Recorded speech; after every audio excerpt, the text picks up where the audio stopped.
Hello बच्चों, सुनिएगा। जो सत्य बोलते हैं उन्हें शपथ की जरूरत नहीं होती है। जो सत्य बोलते हैं उन्हें शपथ की जरूरत नहीं होती है। नदियों को चलने के लिए पथ की जरूरत नहीं होती है। नदियों को चलने के लिए पथ की जरूरत नहीं होती है। जो नेक इरादे के राह पर चलते हैं उन्हें आगे बढ़ने के लिए रथ की जरूरत नहीं होती है। चलिए मेरे भाई, तो नेक इरादों से चलिए। आज हम लोग पढ़ने वाले हैं क्लास 10th पॉलिटिकल साइंस का अध्याय नंबर 5। बड़ी सुंदर चैप्टर है, बड़ा मन लगू चैप्टर है, पढ़ने समझने वाला चैप्टर है।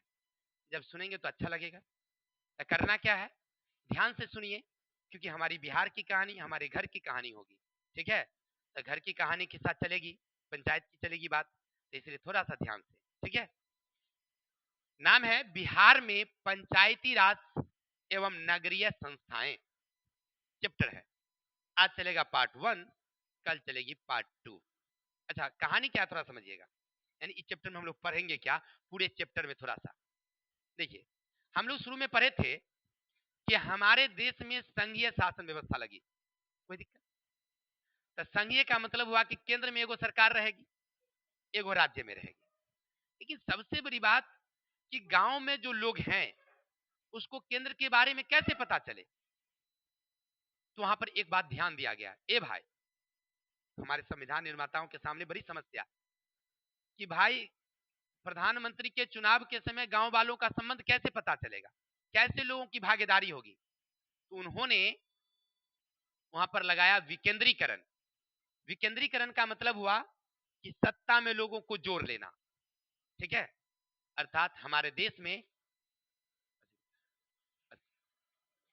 पंचायती राज लगाया जाए। यह हमारे संविधान में 1947 में ही लिख दिया गया। समझे क्या, कि सत्ता का विकेंद्रीकरण यानी सब लोगों की भागीदारी, और इसके लिए क्या संभव है, तो पंचायती राज होगा तब संभव है। नहीं, अर्थात हमारे देश में पंचायती राज की बात की गई। ये तो उस समय की बात। समय समय आता गया, धीरे धीरे इसमें सुधार होता गया, कोई ज्यादा उसमें नहीं रहा। लास्ट 1973 में एक बार संशोधन हुआ, फिर चुनाव हुई, कहीं कहीं पंचायती राज में मुखिया का या जो भी हुआ चुनाव हुआ। ठीक है, इसके बाद फिर से बात संस्था शिथिल रह गई, संस्था शिथिल पड़ गई, और उसके बाद बिहार पंचायती राज अधिनियम 2006, याद रखेंगे, बिहार पंचायती राज अधिनियम 2006 या 7 है, देख लेते हैं, 6 है, 2006 बिहार पंचायती राज अधिनियम 2006 में एक बार सुधार किया गया, और इसमें नियम लगाया गया कि गांव में एक अलग संस्था होगी, उससे थोड़ा सा बड़ा हो जाए, ब्लॉक स्तर पर तो एक अलग संस्था होगी, जिला स्तर पर एक अलग संस्था होगी। जो ग्रामीणों के लिए, जैसे गांव में पंचायत होगी, ब्लॉक स्तर पर पंचायत समिति, और जिला स्तर पर जिला परिषद का निर्माण होगा। ये हुआ गांव के लिए, पंचायत के लिए। गांव के विकास के लिए अलग लोग होंगे और संवैधानिक के लिए अलग होंगे, यानी ग्राम कचहरी का निर्माण होगा, ग्राम पंचायत का निर्माण होगा। यह बात बताया गया। इसके अलावा शहर के लिए, जहां की जनसंख्या 12,000 से ऊपर हो जाए, नगर पंचायत, 40,000 से ऊपर हो जाए, नगर परिषद, 2 लाख से ऊपर हो गया, नगर निगम। इस तरह से समझे बात को। ये हमारे बिहार में बनाया गया था शुरुआत में। ठीक है, और 2006 से लेकर अभी तक ये लगातार चल रही है। और इसका कार्यकाल कितने सालों का होता है, तो सब का कार्यकाल 5 साल का है। चाहे वो नगर पंचायत हो, नगर परिषद हो, नगर निगम हो, चाहे पंचायत में ग्राम पंचायत हो, ग्राम कचहरी हो, सबका कार्यकाल कितने सालों का, ओवरऑल समझा दे। कभी अगर ऐसी स्थिति आ जाती है कि अगर मान लीजिए कोई कारण से मान लीजिए मुखिया जी हट गए पद से, मर गए, चाहे कुछ भी हुआ, तो ऐसी स्थिति में फिर से चुनाव होती है। अगर 6 महीना बचा रहेगा तो चुनाव डबल नहीं होती है, तब 6 महीना बाद डायरेक्ट होगा। ठीक है, तब तक पद रिक्त रहेगा, दूसरा आदमी उस पर काम करेगा, समझे। उसका अलग अलग व्यवस्था है, वो आगे हम लोग देखेंगे। समझ गए कि चैप्टर में हम लोग क्या पढ़ेंगे?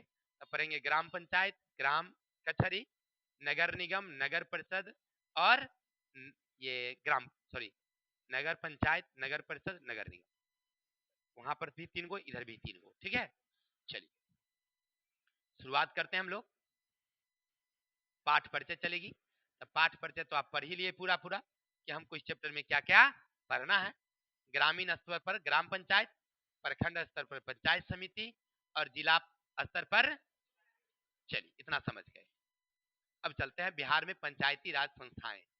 हमने आपको बताया कि बिहार में पंचायती राज संस्था का निर्माण 1993 में 73वें संशोधन से हुआ था।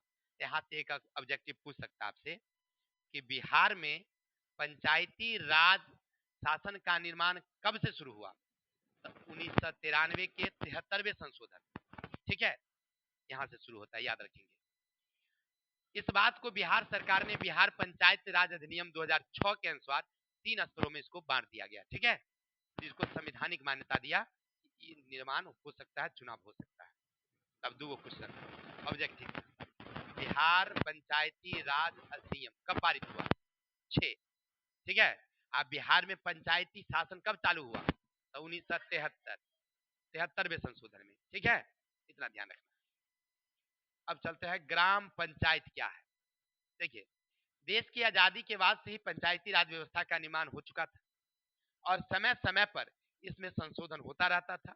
बिहार में 2006 में संशोधन हुआ, उसके बाद नए सिरे से इसका गठन किया गया।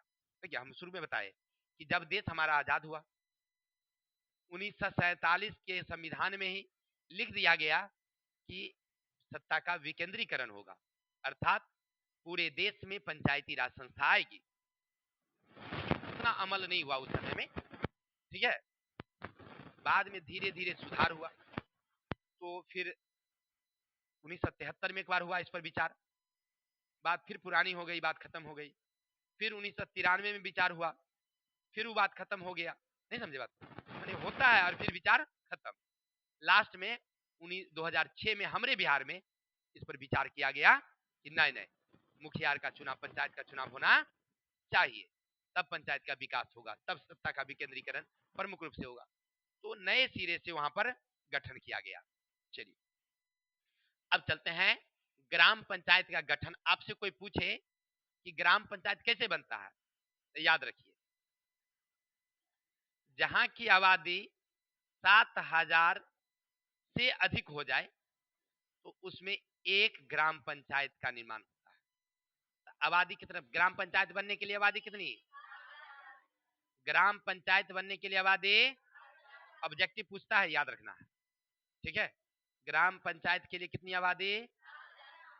ठीक है, जैसे मान लीजिए अभी अपने गंगसारा में आई, अपना गंगसारा और अहमदपुर दोनों एक साथ मिला हुआ है, मुखिया का चुनाव होता है तो दोनों मिल के हम लोग वोट करते हैं। तो हमारी दोनों मिला के आबादी अभी 14,000 नहीं हुई है, 14,000 से ज्यादा हो जाएगी।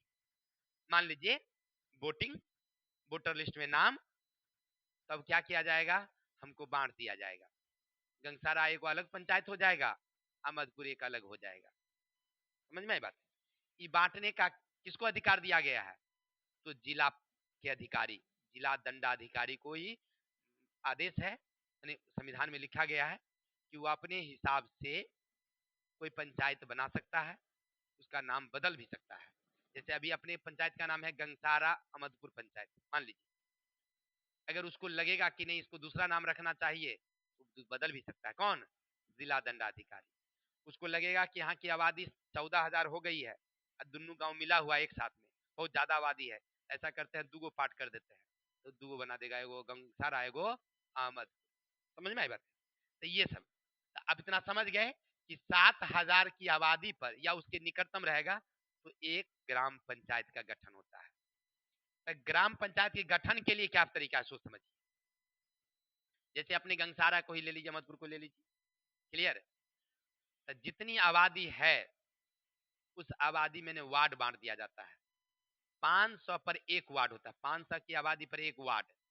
सर कुल में अगर ज्यादा हो जाए तो 900 तक चलेगा, 9.5 चलेगा, 10 चलेगा, और 10 से बढ़ेगा तो मान लीजिए जैसे हम किस वार्ड में रहते हैं, तो वार्ड नंबर 13 में हमारा है, वार्ड नंबर आप लोगों का शायद 12 में है, हाँ सबका अलग अलग है, तो सब वार्ड अलग अलग है। तो अब मान लीजिए हमारे वार्ड में अगर 1000 से ज्यादा आबादी हो जाएगा तो वार्ड दुगो हो जाएगा, समझे। अभी 700 हमारे आबादी मतलब वार्ड में आबादी है, अब 500 पर एगो बनाना है, 500 एक बार होगा तब ना, एगो को 500 दीजिएगा, एगो को 200 दीजिएगा, नहीं नहीं, 1000 जब तक चलेगा तब तक चलेगा। 1000 से जैसे बढ़ेगा इस वार्ड में, तो इस वार्ड को बदल डिवाइड कर दिया जाएगा भाई वार्ड को, समझे। ऐसे करके वार्ड बनाया जाता है, कोई दिक्कत। अब ये वार्ड निर्वाचित होते हैं, तो वार्ड सदस्य जो ग्राम पंचायत का निर्माण करते हैं, ठीक है। तो चलिए, तो ग्राम पंचायत के निर्माण के लिए सबसे प्रमुख तरीका क्या है, निर्वाचन। क्या तरीका, तो यहाँ से एक वार्ड सदस्य को चुना जाता है 500 पर, 7000 की आबादी पर एक मुखिया चुना जाता है। तो नहीं, पूरे पंचायत अपना घनसारा मसूल में चुनाव होता है, वो प्रत्यक्ष चुनाव, याद रखेंगे अपने यहाँ का जो चुनाव प्रक्रिया है क्या है, प्रत्यक्ष चुनाव, उसको किताब में पढ़ के देखिएगा, प्रत्यक्ष, ठीक है। तो पूरे पंचायत से एक व्यक्ति को चुना जाता है, वो मुखिया कहलाता है, और वार्ड से एक को चुना जाता है तो वार्ड सदस्य कहलाता है। अब ग्राम पंचायत जो बनेगा, ग्राम पंचायत जो बनेगा, तो उसमें एगो मुखिया रहेंगे, उसके अलावे क्या रहेंगे, वार्ड रहेंगे। अपने अहमदपुर गंगसारा मिलाकर के 16 वार्ड है, तो 16 गो वार्ड हम दे दिए, 3 3 6 7 हो गया, 16 गो वार्ड आ गया। तो एक मेन मुखिया, बाकी 16 गो क्या रहेगा, वार्ड, ये मिल के क्या बनाएंगे, ग्राम पंचायत। ग्राम पंचायत का गठन समझ गए। अगर आपसे पूछे ग्राम पंचायत का गठन कैसे, तो लिख देंगे कि किसी भी पंचायत में 7000 से अधिक आबादी पर एक पंचायत का निर्माण किया जाता है, 500 पर एक वार्ड चुने जाते हैं, और पूरे पंचायत से एक मुखिया चुना जाता है। इसको मिला करके ग्राम पंचायत का निर्माण किया जाता है, हो गया। अच्छा, इसमें और कोई लोग होते हैं क्या, हाँ जी और होते हैं, आगे बढ़िए। चलिए अब थोड़ा सा पहले आरक्षण देख लेते हैं, तब आगे बढ़ेंगे। देखिए हमारे पंचायत में आरक्षण की व्यवस्था है। आरक्षण की व्यवस्था क्या है, जो अनुसूचित जाति है, अनुसूचित जनजाति है, तो इनके लिए अलग आरक्षण है, 2/3 उनको दे दिया जाता है। जैसे अपने यहाँ 6 गो का चुनाव होता है ना पंचायत में, जिला परिषद, पंचायत समिति, मुखिया, सरपंच, वार्ड, पंच, 6 गो होता है। इसमें 2/3 किसको दे दिया जाता है, या तो अनुसूचित जाति को या अनुसूचित जनजाति को, ये दे दिया जाता है। जैसे इस बार जो चुनाव हुई जिला परिषद का, तो उसमें किसको दिया गया, अति पिछड़ा को दे दिया गया, अति पिछड़ा ही खड़ा होगा, सिंह जी कोई नहीं खड़ा हुए, झा जी नहीं खड़ा हुए, उसमें हुआ साहू जी बनिया खड़ा हुआ, या उसके नीचे वाले लोग खड़े होंगे, उच्च जाति के नहीं खड़े होंगे। हमको पिछड़ा जाति, अति पिछड़ा को इसमें दे दिया गया था इस बार अपने यहाँ। अपना संतोष कुमार साहब खड़ा हुए जिला परिषद में, नहीं जीते, क्या है ये दे दिया जाता है अनुसूचित जाति जनजाति को, ये 2/3, ठीक है। अब समझ में आई बातें, तो ये आरक्षण है।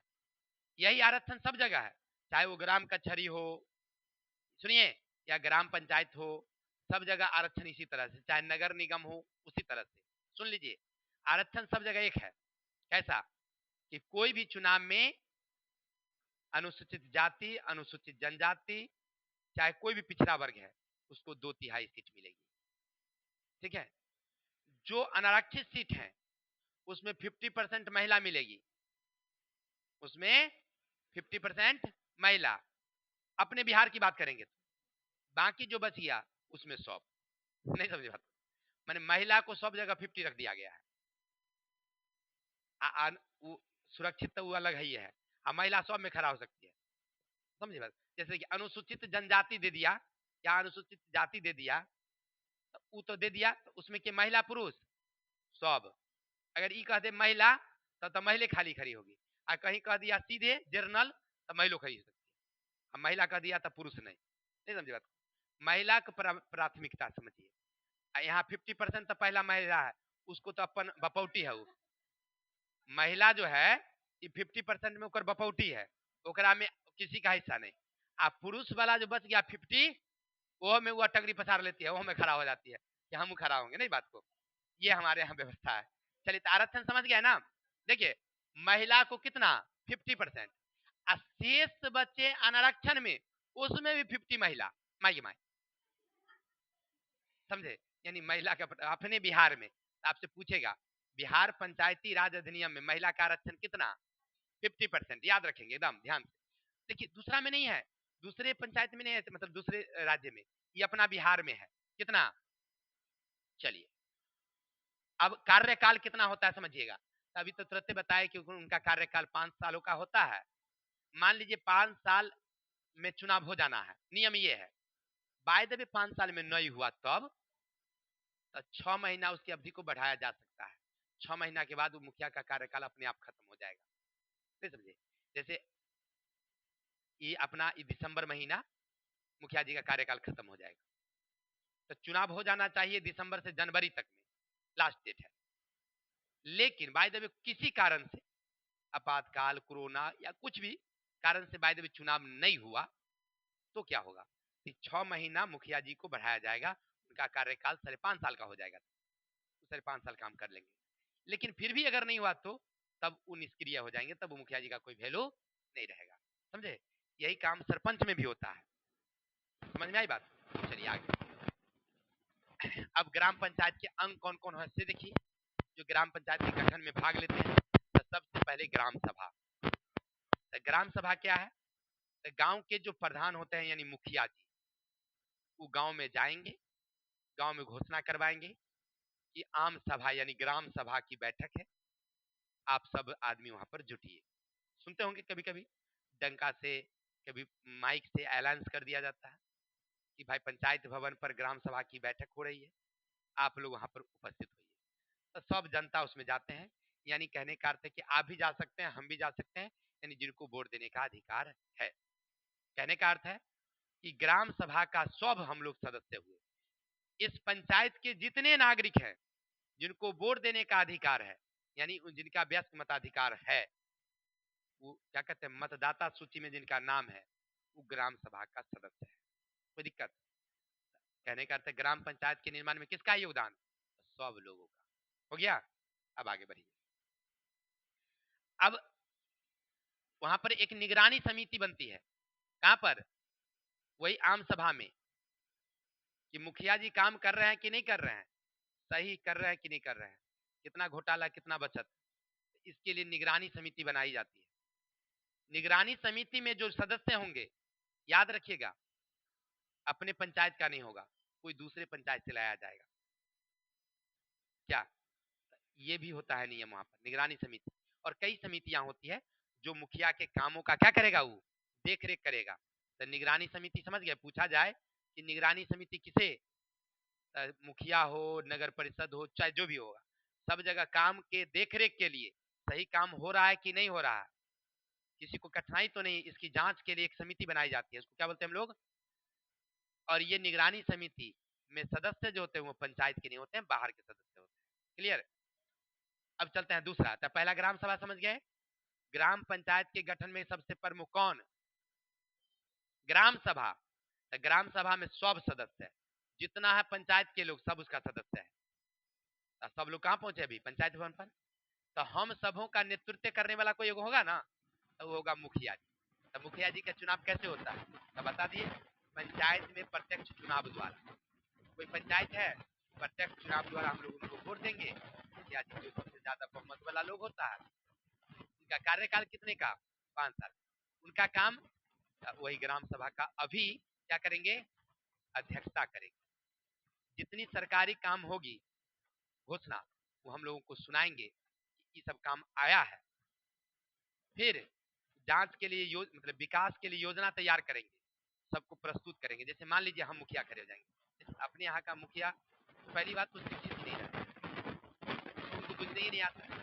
करना क्या है, सरकार द्वारा कोई योजना आई,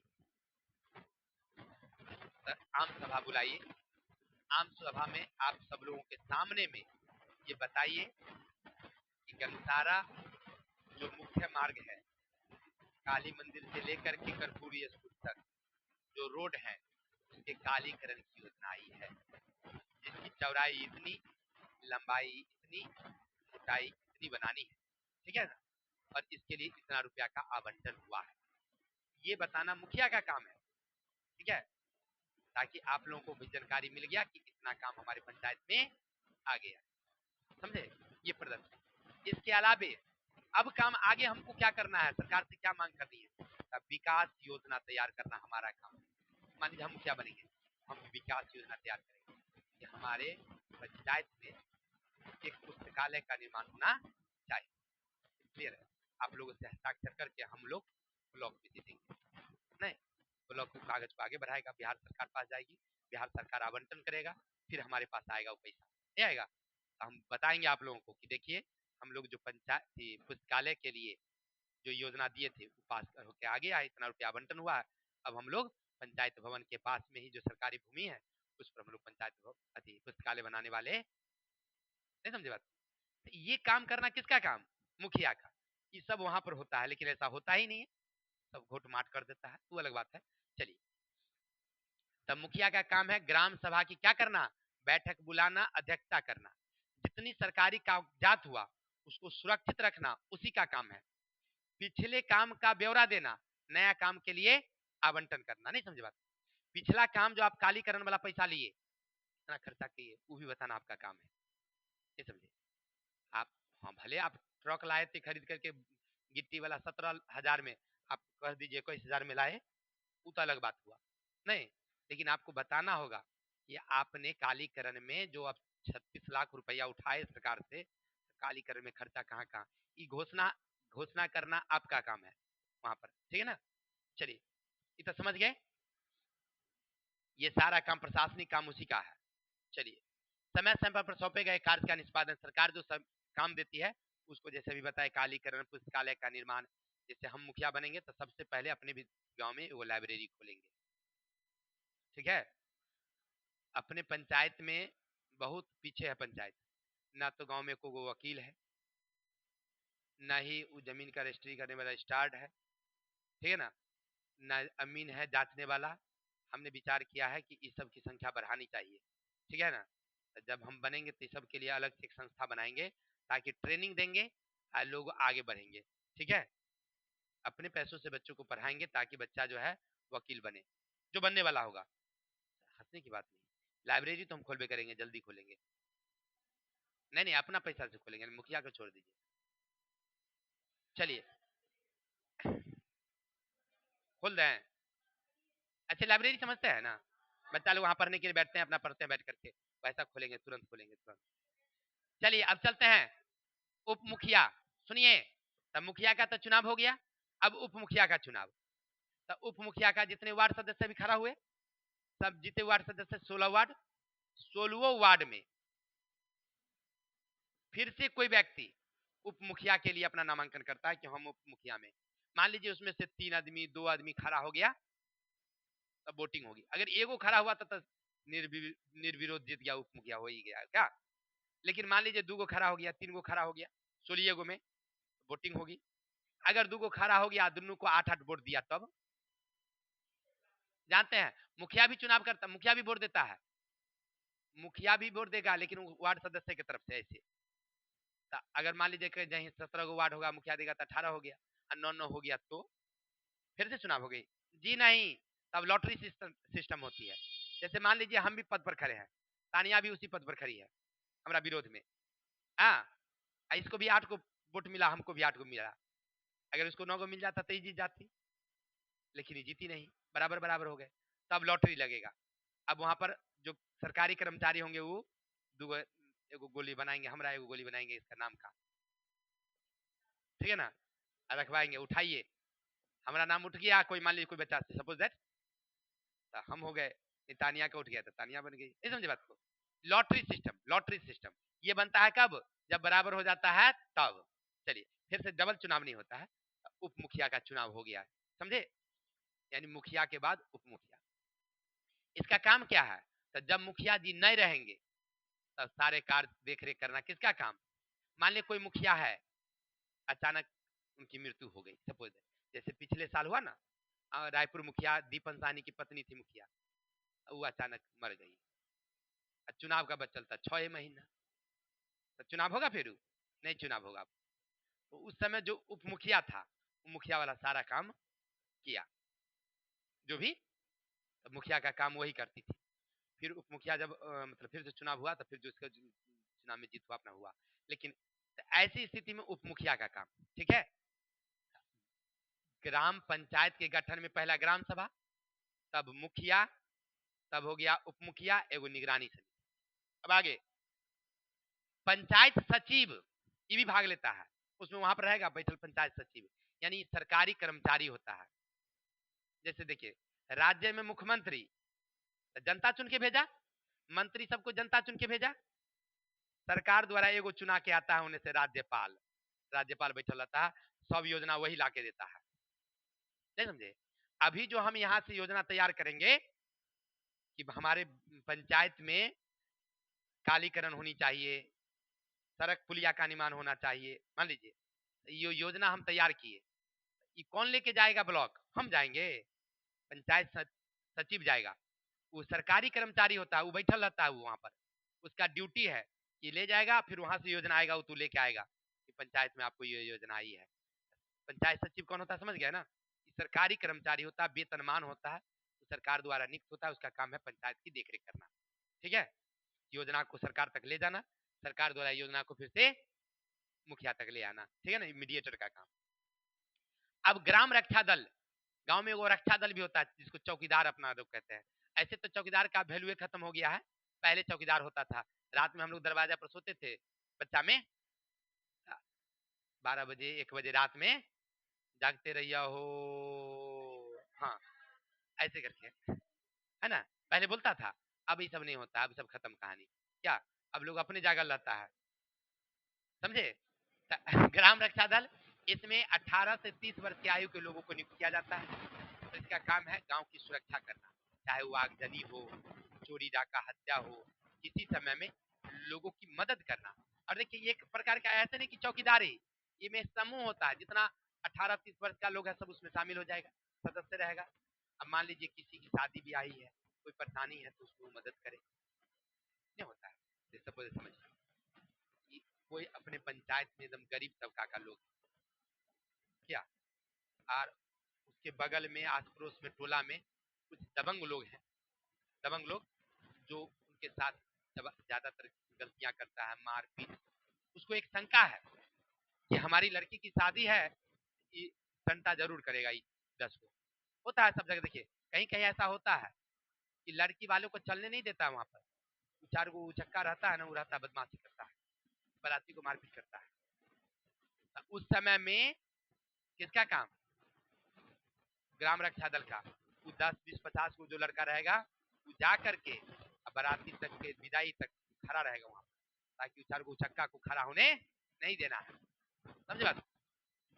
ये होता है अक्सर ऐसे जगह पर होता है, कहीं कहीं पर, अपने यहाँ नहीं होता है। झगड़ा तो नाच में तनी मनी हो जाता है, तनी हमर गाना हो जाए कहता बीच में बंद कर दिया, है ना, तू मारेगा एन्ना, वो मारेगा एन्ना, बस ले फेट से, अब फेट से हो गया के बाद लट्ठी से शुरू हो जाता है, नहीं हो जाता। देखिए नाच के होता है, वो मार नहीं हुआ है, नहीं हम नहीं करते, नाच करते तो हम मार थोड़ी करते हैं। चलिए हम अलग अलग रहते हैं, हमारे नाच उसमें अलग हो जाते हैं। सुनिए, हाँ ठीक रखिए, हाँ हाँ ठीक हम करते हैं नाच, इसमें कोई शक नहीं। बिना नाच बराती गए खाने के लिए गए तो ना नाचेंगे तो बराती का सुबह कैसे होगा? थोड़ा सा नाचना चाहिए। आइए ग्राम पंचायत का कार्य, ग्राम पंचायत का, यदि कैसे भी हम नाचते हैं तब पकड़ भी लेता है, ए तू जा रहा है तो नाच सकता। हमारा भतीजा का शादी था, विकास का, वो गए ना तभी वो खिला दिया, बॉक्स वाला सिस्टम था, उसमें खाना चालू कर दिया तो हम खा लिए, भूखा चाहिए थे, रसगुल्ला देखने बर्दाश्त होता है, खींच दिए पूरा भर उड़ गया। सुनिए हम खा लिए तो 4-5 गो लड़का थे, अब चलिए ना तो खाइए जी, तब जयमलो वार नहीं हुआ था, मतलब समझिए एक तरह से हम लोग चल दिए निकलने लगे तो हमारा भाई बाबर का देख लिए कहाँ कहाँ हमारे कन्वीनर खा ले लिया जाचिए कल के अरे नाचते के चल बैठे यहाँ नाचे के तोरा लेवल या हम कहले हो तो पचिए जाते कल के फिर डबल खा ली है फिर बाद में खेत में तो डबल खा ले हाँ तब फिर नाचे देखिए नाचे क्या हुआ चलिए आई किताब फिर ब्रदर आ जाएंगे बुक पर तो ग्राम पंचायत सुनिए ग्राम पंचायत के गठन में कौन कौन पहला ग्राम सभा मुखिया ग्राम रक्षा दल पंचायत सचिव उप मुखिया ये मूल रूप से 5 गो हो गया ये हो गया इसके अलावा निगरानी समिति भी रहती है लेकिन ये 5 गो मूल रूप से ग्राम सभा मुखिया उप मुखिया ग्राम सचिव और रक्षा दल ग्राम रक्षा दल ठीक है ना ये 5 गो मिल के 7,000 की आबादी पर 500 के वार्ड पर ग्राम पंचायत का निर्माण हो जाता है चलिए मुखिया जी का चुनाव हो गया सब कुछ हो गया सब लोग बैठ गए अब उनको काम दिया जाता है भाई कि आप काम क्या करेंगे तो बिहार पंचायती राज अधिनियम 2006 में उनको कुछ काम दिया गया है क्या क्या काम है सुनिएगा जो गलती लिखा गया है सामान्य काम सुनिए मुखिया जी का काम पंचायत में वार्षिक योजना तैयार करना माने एक साल में हम क्या करने वाले हैं ये योजना कभी हम मुखिया में खड़ा होंगे पहले हमारा लिस्ट तैयार होगा कि हम क्या क्या करने वाले हैं कि हम पहले ये जो होता है ना प्रचार अपना संख्या देंगे छाप देंगे और नीचे हम लिख देंगे कि हम इस साल में ये सब करने वाले मैंने पहले जनता को बता देंगे कि हम ये सब करने वाले हैं हम खड़े होंगे तब लेकिन योजना क्या है कि मुखिया कोई तैयार करना चाहिए वार्षिक योजना ग्राम सभा करके बता देना चाहिए कि हम एक साल में ये सब करने वाले हैं समझे बात को इसके अलावा पारस्परिक जो प्राकृतिक संकट है या जो भी है लड़ाई झगड़ा तो उस समय में भी सहायता करना किसका काम या प्राकृतिक बाढ़ आ गया भूकंप आ गया तो सहायता काम मुखिया का सार्वजनिक संपत्ति पर अतिक्रमण कोई मान लीजिए रोडे पर घर बना रहा है कोई सरकारी भूमि पर मकान बना रहा है या कुछ कर दिया नहीं तो ऐसे समय में उसको हटवाना हमारा काम है ठीक है कहेगा सर जी मुखिया को तो मारिएगा गिरा देगा नहीं मुखिया सहायता ले पुलिस से उसके रक्षा दल है ना उसके पास उसको बुलावे उसको कहे कि भाई सरकारी जैसे मान लीजिए कोई विद्यालय है हमारे बगल में विद्यालय है तो हम भाई विद्यालय का जमीन धीरे धीरे अपना घर बना लिए वो कोना कोई नहीं कहा था देखो पहले गाय बांधे मरैया बनाए मरैया से धीरे धीरे 2 रूम बना दिए 4 बना दिए ना ऐसा ही होता ही है तो ऐसी स्थिति में हटवाना किसका काम मुखिया का काम चलिए इसके अलावा देखिए सुनिए बहुत सारा काम होता है कृषि संबंधी कार्य कृषि और बागानी करना उनका काम उन्नत बीज मंगवाना खाद मंगवाना कृषि उपकरण मंगवाना किसका काम मुखिया का काम देखिए वो देखिए कृषि मेला लगवाएंगे फिर किसान लोग उसमें बीज लेंगे खरीदेंगे सस्ता दरों पर ये सब उनका काम है पशुपालन संबंधी काम है जैसे देखिए कुक्कुट पालन का प्रबंध करना मुर्गी पालन मतलब ये पशुपालन का मत्स्य पालन का प्रबंध करना ये सब का व्यवस्था करना किसका काम मुखिया का ठीक है सर जी मुखिया जी तरफ पैसा लाएंगे कहाँ देखिए सरकार द्वारा आवंटन होती है लेकिन जैसे मान लीजिए हम अगर काम करने के लिए जाएंगे डायरेक्ट में तो हमको नहीं मिलेगा तो मुखिया का हस्ताक्षर होता है मुखिया हस्ताक्षर जैसे देखिए हम उस पे लिए थे ना बैंक लिए थे हम दिया कंपनी था सरकारी संस्थान लेकिन मुखिया से साइन करवाया तब लिया दिया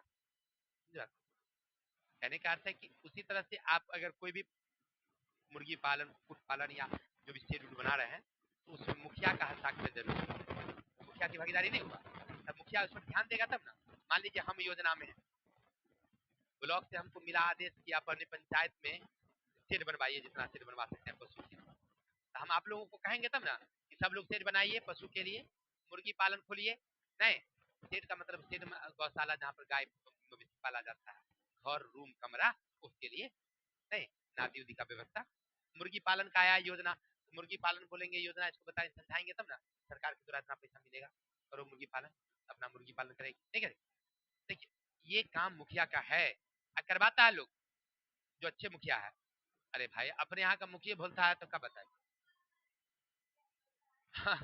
अरे सुनिए ना ध्यान दो वन वन विकास संबंधी कार्य वन विकास जैसे सड़क के किनारे वन लगाना जो खाली जगह है, जैसे स्कूल का मैदान है, बांध है, या कोई भी रेलवे लाइन है, तो उस सब जगह पर पेड़ लगवाना किसका काम?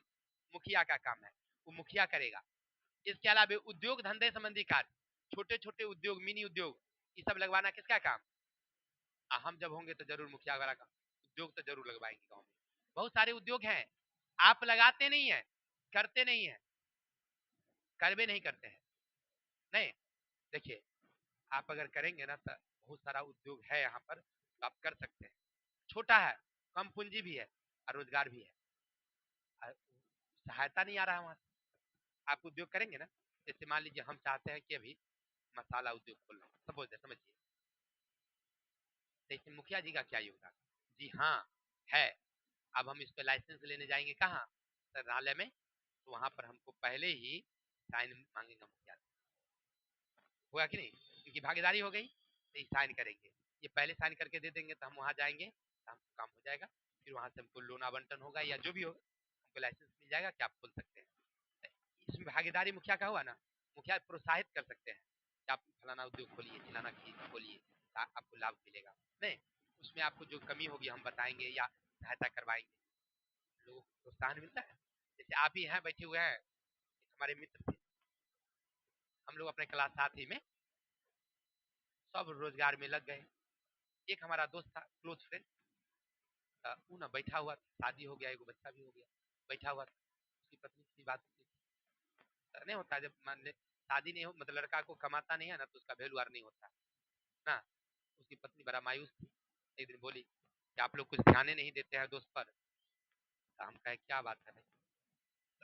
हम उसको पूछे, तो वो हमको बताया कि हम ना सारायण में दुकान खोलना चाहते हैं, हो नहीं रहा है, मोटरसाइकिल का दुकान। बोले ठीक है, ऐसा करो, चलो सारायण लेके देखते हैं।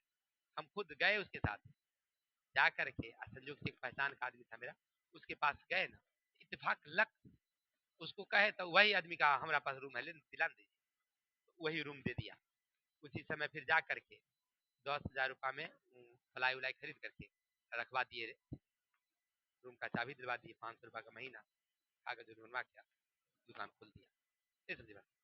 हम उसको कहते थे कि देखो सारे मित्र हम लोग रोजगार में है, सब कमा रहा है और तू ही नहीं कमा रहा है।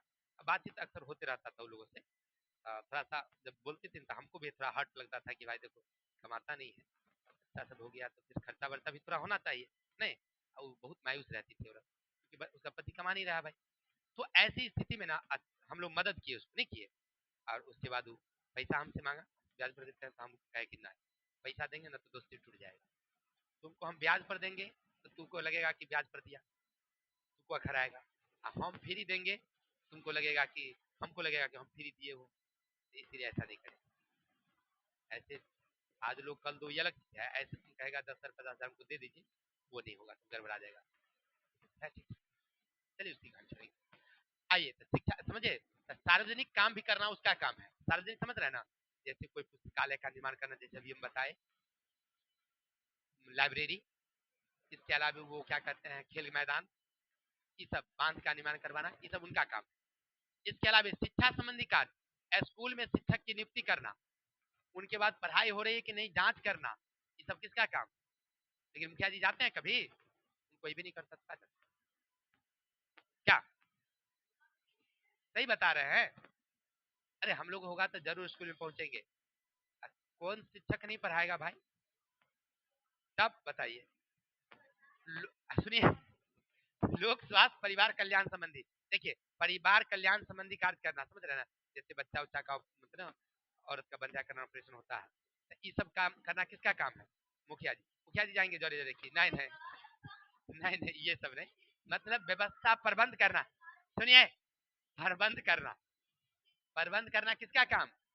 चलिए, समाज कल्याण संबंधी कार्य, समाज के सेवा का काम, और अन्य काम भी है। देखिए इतना काम मुखिया के जिम्मे, पूरा पंचायत का सारा काम किसके जिम्मे? चलिए तो समझ गए। अच्छा, अब रही बात मुखिया जी को आय कहां से आता है, पैसा। तो देखिए पैसा कहां से आएगा, सुनिए सुनिए, उनको राज्य द्वारा आता है पैसा, राज्य सरकार भेजती है, केंद्र सरकार भेजती है, जिला से आती है, पंचायत से आती है, ये सब से आता है। देखिए पंचायत समिति भी कुछ को पैसा देता है, तब ना पंचायत समिति को मिलता है काम। पंचायत समिति करता है। इसके अलावे कौन देते हैं? जिला परिषद वो आता है, बिहार सरकार और केंद्र सरकार सब भेजता है कि जाओ पंचायत में काम करो। इसके अलावा केंद्र और राज्य सरकार द्वारा स्वीकृत ऋण, वो ऋण भी देती है। जैसे मान लीजिए आप मुखिया बनेंगे, तो जो आवंटन हुआ तो हुआ, आप एक्स्ट्रा भी लेकर के काम कर सकते हैं। देखें सुनिए, वो मोतीपुर में वो मुखिया जी है, आप ही का बिरादर है, कितना बढ़िया काम किया, चमचमा दिया पूरा। उसको पैसा कहाँ से आया? घाटे ने बहुत चीज, कहाँ से आया? आवंटन करवाया सरकार से, जबरदस्ती ऋण ले लिया सरकार से, दे दीजिए इतना, सरकार कर्जा सधत रहेगा, हमारे पंचायत समसम रहेगा ना, क्या हो। चलिए आगे, कर और फीस।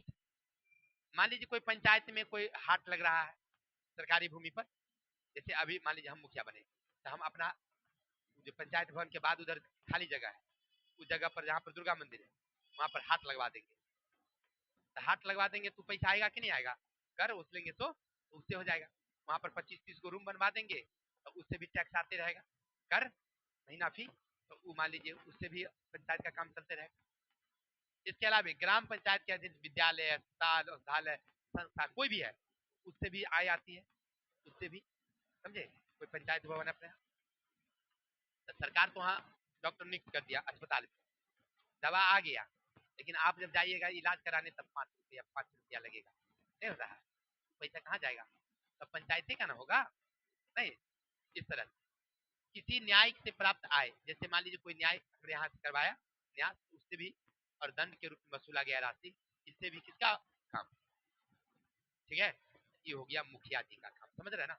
अब चलते हैं पंचायत समिति, जो गुड्डू जी है उनका काम। चलिए बाजी, अब एक तो चुनाव हो गया, मुखिया जी का काम खत्म। अब होता है पंचायत समिति, इसका भी वही गठन जैसे शुरू हुआ। ये पंचायत समिति के सदस्य कौन कौन? तो सबसे पहले निर्वाचित सदस्य है। जैसे अपने यहाँ जो होता है, अपने यहाँ 5,000 की आबादी पर एक पंचायत समिति, तो अपने गंगसारा अहमदपुर मिला के दूगो होता है, एगो गंगसारा में अलग, अहमदपुर में अलग, क्योंकि अपना 7,000 से ज्यादा हो गया, तो 5,000 पर एगो देना है, तो 5,000 में एगो इधर हो गया, उधर बच गया तो कितना, 3,000 4,000 उधर एगो हो गया, ठीक है ना। तो ऐसे करके, ये समझ गए। चलिए, इसमें भी वही आरक्षण की व्यवस्था है, जैसे 50% महिला, समझे, अनुसूचित जनजाति, मुखिया वाला कहानी। पदेन सदस्य होते हैं कि इसमें मुखिया जो है उसका पदेन सदस्य होता है, मैंने मुखिया जी भी रहते हैं उसमें। पंचायत समिति में कौन रहेगा? मुखिया। इसके अलावा सह सदस्य होता है, पंचायत समिति में एक सह सदस्य है, मतलब क्या, राज्यसभा से, राज्य विधान परिषद से कोई एक सदस्य उसमें सरकार द्वारा, जैसे मुखिया वाला में पंचायत सचिव जो सरकारी आदमी था वो बैठल रहता है, वो काम। तो ठीक इसमें भी एगो पदेन सदस्य होते हैं जो सह सदस्य का काम करता है, पंचायत समिति सरकार का जोड़ने का काम, तो चाहे वो राज्यसभा का सदस्य हो या विधान परिषद का सदस्य होगा, वो आदमी रहेगा उसमें, मतलब नहीं समझे।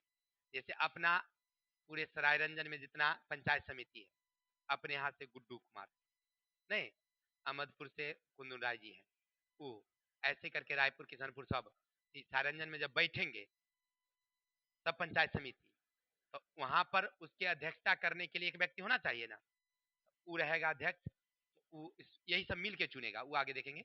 लेकिन उनका सरकार द्वारा कनेक्ट कौन करेगा? करने के लिए रहता है सह सदस्य, वो सरकारी आदमी होता है, सरकार का आदमी होता है, जो सबका देख रेख करता है, सबका बात सुनता है, क्या क्या बोल रहा है, फिर नोट करेगा, योजना तैयार होगी, ये लेकर योजना किसको जाएगा, ठीक है ना। चलिए, इसके अलावे उनमें प्रमुख चुना जाता है, प्रमुख समझ रहे हैं ना, जैसे पूरा अपने सरायरंजन से जितना पंचायत समिति गया तो वहां पहुंचेगा सरायरंजन, उनमें से कोई एक व्यक्ति को चुना जाएगा प्रमुख, ठीक है। और प्रमुख, इसके बाद एक होता है उप प्रमुख, एगो प्रमुख और एक उप प्रमुख। इससे पहले उप प्रमुख था वो मदन डॉक्टर है ना, उनका भाई था उप प्रमुख, अब प्रमुख था उधर का, एगो नाम याद नहीं हमको आ रहा है।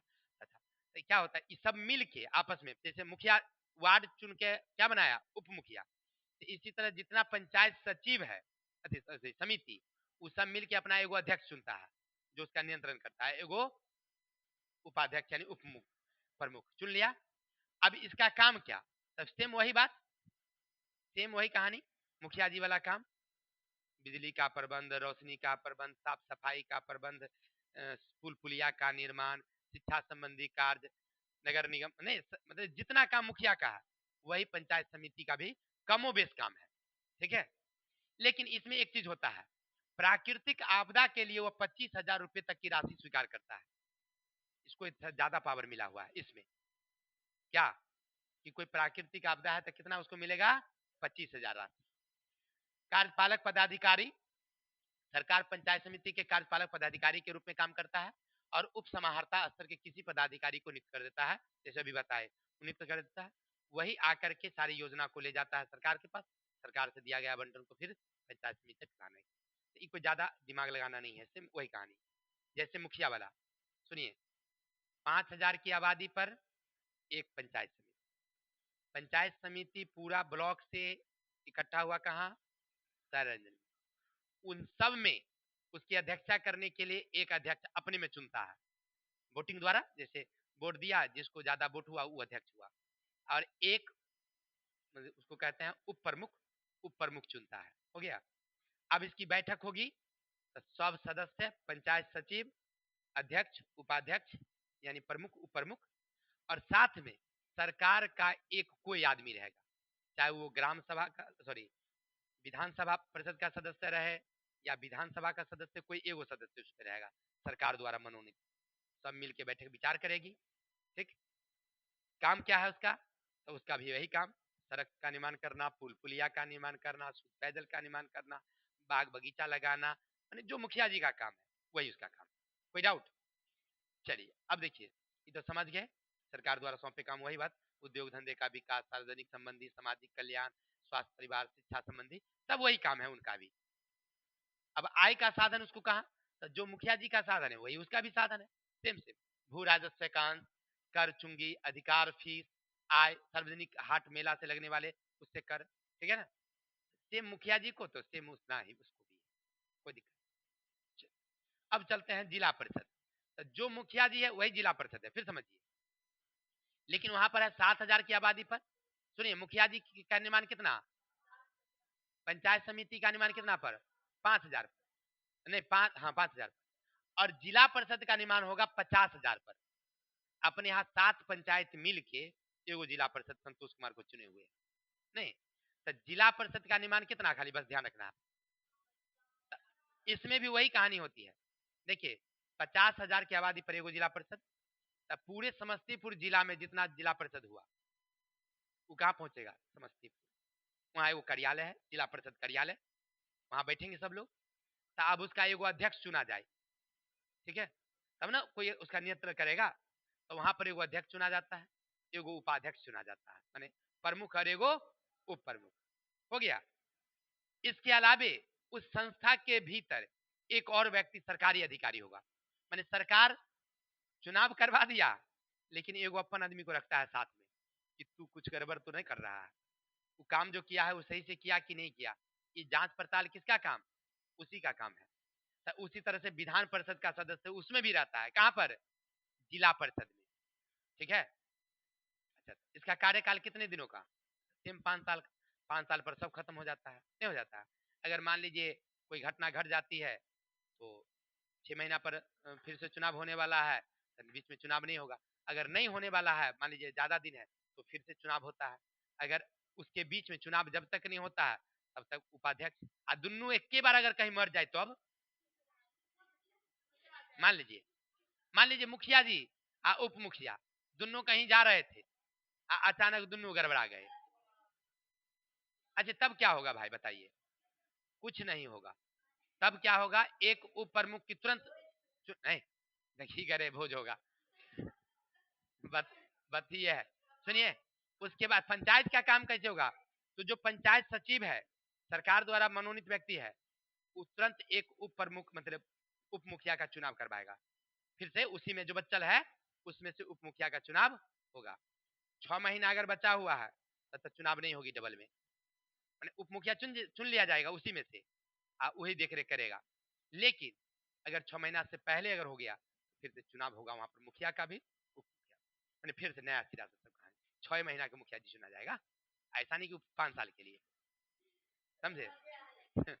सुनिए, वही कहानी जिला परिषद में भी है। मान लीजिए जिला परिषद है, अध्यक्ष है, उपाध्यक्ष चुना गया, अचानक दोनों मर गया, तो कौन काम करेगा? तो वही विधान परिषद का जो सदस्य है वहां पर वो देख रेख करेगा।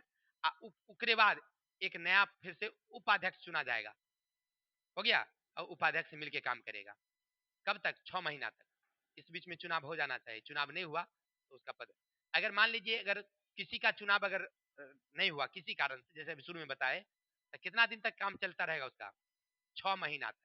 चाहे वो जिला परिषद हो, पंचायत सचिव हो, मुखिया हो, सबका कार्यकाल कितने दिनों का? 5 साल। उसके बाद कितना? 6 महीना। ठीक है ना? अच्छा, इसे समझ गए आप लोग? आरक्षण की व्यवस्था वही है, सेम सेम सब में आरक्षण, काम सेम सेम, मरने पर सेम, माने एक रंग का है, माने उसमें कोई अंतर नहीं, इसलिए बार बार उसको बताने की जरूरत नहीं, एक बार मुखिया में बता दिए, काम खत्म। अच्छा, काम क्या है? तो सबका कामों से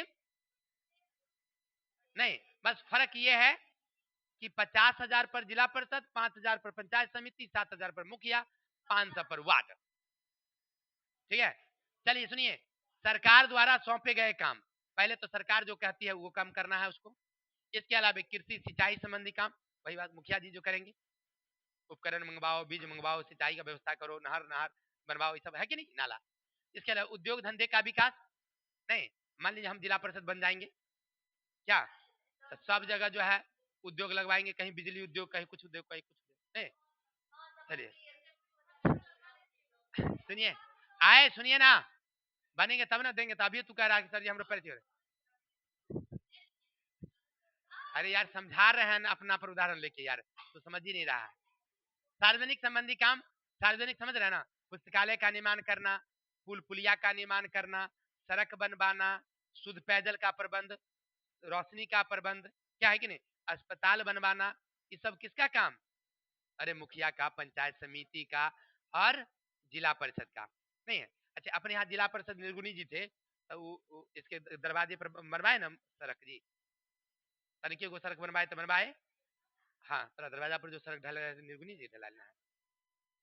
उसके बाद वहां पर मैंने कहा में वो जो नई का जो चौक खुला है उसे उधर जाता है, सुरजा के घर से रास्ता, तो वो बनवाया है निर्गुणी जी, नहीं समझे, तो ऐसे। उसके बाद अपना चौर में वो पुलिया बनवाए, तो जिला परिषद का काम। मुखिया जी भी ऐसे ही बनवाते हैं, निर्गुणी जी पीछे अथी, मुखिया बनवाया, पीछे सड़क गया है, निर्गुणी जी के पीछे के रास्ते से नाला बनवाए, यही सब काम है, पुल पुलिया का काम करवाना है, सबका काम। इसके अलावा स्वास्थ्य परिवार कल्याण संबंधी, सबको स्कूल स्कूल खोल देना, मान लीजिए पढ़ने अस्पताल का काम, बच्चा सबको हॉस्पिटल भर्ती करवाना, ये सब किसका काम? दवा का व्यवस्था करना। शिक्षा संबंधी काम, बच्चा सबको पढ़ाने के लिए स्कूल स्कूल। अच्छा, आय का साधन क्या है? तो आमदनी कहाँ, छोड़े कहाँ, आय आय के साधन कहाँ? तो वही बात फिर से, देखिए मान लीजिए जिला परिषद के अंतर्गत, मान लीजिए हम इस पूरे पंचायत का, 7 पंचायत के हम मुखिया अति जिला परिषद है। अब यहाँ पर कोई मान लीजिए सरकारी अस्पताल है, तो उसमें जो पैसा आता है वो हम रखेंगे, नहीं समझे। कोई विद्यालय है, सुनिए, उसमें जो फी जमा होता है वो हमारा काम है रखना, नहीं समझे।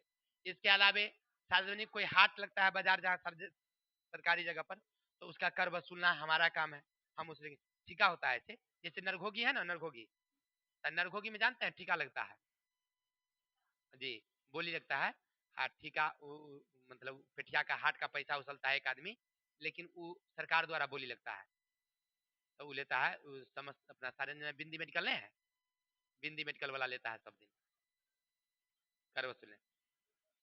चलिए, हाँ, तो इस तरह से समझ गया ना, आय के साधन सेम सेम सब है मुखिया में, पंचायत समिति। चलिए, तो इतने ही रहने देते हैं, उम्मीद है आपको समझ में आ ही गया होगा, तो आज के लिए इतनी ही, कल मिलते हैं, तब तक के लिए हंसते रहिए, मुस्कुराते रहिए।